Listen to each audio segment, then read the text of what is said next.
తిండిలో కూడా మాదిరి జీవిస్తున్నారు, కట్టుకునే బట్టల్లో మాదిరి జీవిస్తున్నారు, నడిచే నడకల్లో మాదిరి జీవిస్తున్నారు, నివసిస్తున్న ప్రాంతంలో మాదిరి జీవిస్తున్నాడండి బాప్తిస్మ ఇచ్చే యోహాను.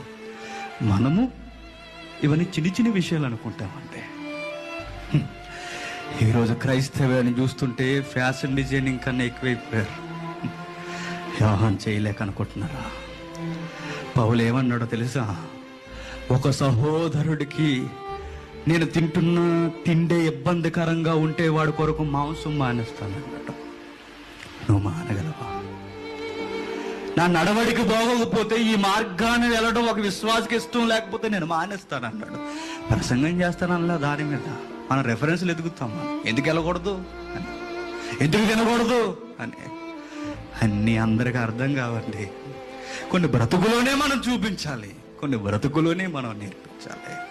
తింటున్న తిండిలో, కట్టుకుంటున్న బట్టలో, ప్రతి విషయంలో మాదిరండి. క్రైస్తవ్యం అంటేనే ఒక రోల్ మోడల్గా ఉండాలి. మనల్ని చూసి సమాజం బ్రతకాలనుకోవాలి. అదేనండి దేవుని తేజస్సు. సమాజానికి మనం అందించాల్సిన వెలుగు అదే.